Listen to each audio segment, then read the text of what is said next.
Iran Israel మధ్య భీకర యుద్ధం కొనసాగుతూనే ఉంది. మరోసారి దుబాయ్ పైన ఇరాన్ దాడి చేసింది. దుబాయ్ క్రీక్ హార్బర్ బిల్డింగ్ పైన ఇరాన్ డ్రోన్తో దాడి చేయడంతో ఈ డ్రోన్ దాడిలో బిల్డింగ్లో పూర్తిగా మంటలు చెలరేగాయి. భయంతో అక్కడి వాసులంతా కూడా ఒకసారిగా పరుగులు తీశారు. సో ఎటువంటి ఎమర్జెన్సీ అంటే అక్కడ జన సిచ్యువేషన్తో ప్రాణ నష్టం అయితే వాటలేదు, కానీ మొత్తంగా బిల్డింగ్ మొత్తం కూడా మంటలు చెలరేగినట్టు తెలుస్తోంది. సో దుబాయ్ పై ఇరాన్ చేసిన ఈ దాడి మరింత తీవ్రతరమవుతోంది. అంతకుముందు ఇరాన్ మైన్ లేయింగ్ షిప్లపైన అమెరికా తీవ్రంగా దాడులు చేసింది. ప్రతీకారంగా 3 రవాణా షిప్లను పేల్చేసింది ఇరాన్. లెబనాన్ పై మిసైల్ వర్షం కురిపించింది ఇజ్రాయెల్. అయితే ఇజ్రాయెల్ పై డ్రోన్లతో విరుచుకుపడింది హెజ్బుల్లా. రోజు రోజుకి ఈ యుద్ధం మరింతగా తీవ్రమవుతోంది. భారత్ ఎల్పిజి గ్యాస్ కష్టాలు మూతపడుతున్న హాస్టల్స్, హోటల్లే మనకు దర్శనం ఇస్తూ ఉన్నాయి.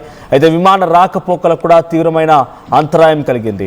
సో ఇరాన్ నిన్న పెద్ద మొత్తంలో 3 యుద్ధ నౌకల్ని పేల్చేసింది. సో మూడింట్లో ఒకటి ఇండియా వైపుగా కాన్లా పోర్ట్ వైపుగా వస్తున్నటువంటి ఒక మయూరి నారి అనేటువంటి థాయిలాండ్ బల్క్ క్యారియర్. సో ఈ bulk carrier street of Hormuz దగ్గర రాగానే, హార్మోజ్ జలసంధి దగ్గరికి రాగానే మైన్ లయర్తో దాన్ని పేల్చేసింది. ఇదొకటే కాదు, మొత్తంగా 3 నౌకలు నిన్న పేలిపోయాయి. సో తునాతునకలు అయిపోయాయి. అంతకంటే ముందే ట్రంప్ హెచ్చరించారు.